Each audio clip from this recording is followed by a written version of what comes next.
Jua. Shalom para penonton setia Elatur, kembali lagi di YouTube Elatur bersama saya Naomi Manalu dan teman saya Cherry Huta Barat.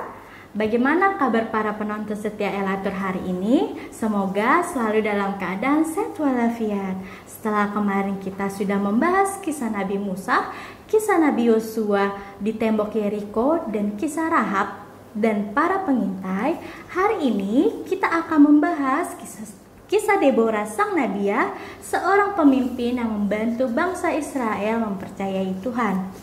Penasaran bagaimana kisah Deborah sang Nabiah? Tapi sebelum kita memulai, mari kita mengangkat satu lagu pujian dengan judul Go Klasni Rohadol.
Oke Kak Cherry, nggak sabar banget nih untuk dengar kisah Deborah.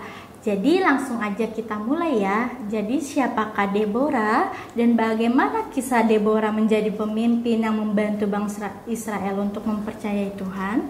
Oke Kak Naomi, langsung saja kita mulai ya Kak Naomi.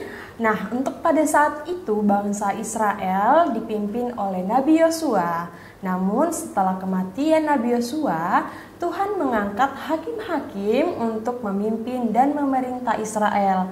Nah, hakim pertama yang dipakai Tuhan adalah Otniel, Ehud, Samgar, dan kemudian Deborah. Sementara Deborah sendiri adalah seorang nabiah, seorang pemimpin orang Israel yang setia dan diilhami oleh Tuhan. Dan tidak hanya itu Kanomi, Deborah juga merupakan satu-satunya hakim perempuan di Israel. Nah, pada waktu itu bangsa Israel tidak menuruti perintah dari Tuhan. Bangsa Israel melakukan penyembahan berhala kepada patung.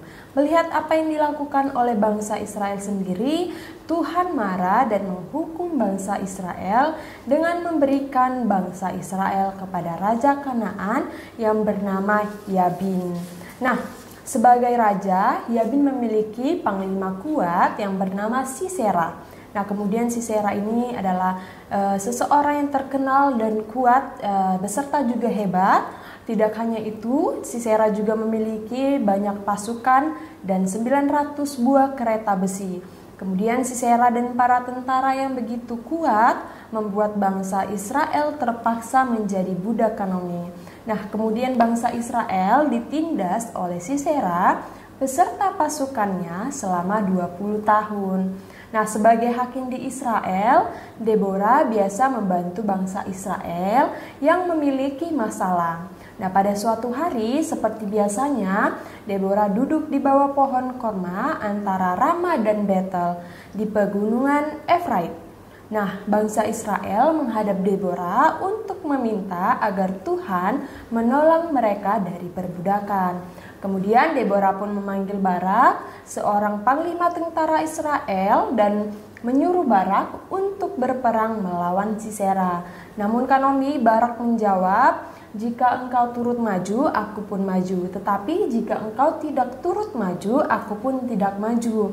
Nah, dengan mendengar hal itu, Deborah pun setuju. Namun, dia berkata kepada Barak bahwa engkau tidak akan mendapat kehormatan dalam perjalanan yang engkau lakukan ini. Sebab Tuhan akan menyerahkan Sisera ke dalam tangan seorang perempuan. Wah, jadi Deborah dan pasukannya akan berperang untuk melawan Sisera ya Kak Ceri? Iya, benar sekali Kak Nomi. Tapi penonton, sebelum kita melanjut kisah Deborah dan apakah Deborah berhasil melawan Sisera, mari kita menyanyikan satu lagu pujian dengan judul Pasu-Pasu Hamiot Tuhan.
Kak Ceri, kita akan lanjut cerita dari si Deborah. Setelah Deborah setuju ikut bersama Barak, apa sih Kak Ceri yang akan terjadi? Oke, kita lanjut ya Kak Nomi. Nah, setelah itu Barak langsung menggerakkan suku Zebulon dan suku Naftali ke Kedes. Deborah, Harak dan 10.000 orang lainnya maju menuju ke Gunung Tabor untuk berperang. Nah, kemudian datanglah Panglima Sisera dan 900 pasukan kereta besi beserta rakyatnya untuk menyerang Israel. Namun Kanomi, Tuhan menolong bangsa Israel dengan mendatangkan hujan dan kereta-kereta orang Kanaan tersapu di dalam air. Banyak orang Kanaan hanyut dalam sungai. Namun Sisera melarikan diri ke tanah Heber. Nah, ketika Sisera mencari tempat persembunyian, seorang perempuan bernama Yael memanggil dan mengajaknya untuk masuk ke tendanya. Yael membawa Sisera ke tendanya untuk menutupinya dengan selimut dan memberinya susu untuk diminum. Yael terlihat baik dan ramah kepada Sisera. Namun, ternyata dia memiliki motif tersembunyi Kanomi. Setelah Sisera tertidur, Yael membunuh Sisera dengan menggunakan pasak dan palu. Kemudian Sisera pun mati di tangan Yael. Nah, nubuat Deborah terpenuhi bahwa Sisera akan jatuh ke dalam tangan seorang perempuan dan perempuan itu adalah Yael. Jadi tepat ya seperti yang dinubuatkan oleh Deborah, bahwa Sisera akan jatuh di tangan seorang wanita. Benar-benar cerita yang menarik ya Kak Ceri. Baik, terima kasih banyak ya Kak Ceri sudah menceritakan kisah Deborah. Tapi Kak Ceri, sebelum kita menutup, mari kita kembali menyanyikan satu lagu pujian dengan judul Ku Mau Sepertimu Yesus. Ku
Baik penonton setia Elatur, tidak terasa kita sudah di akhir video.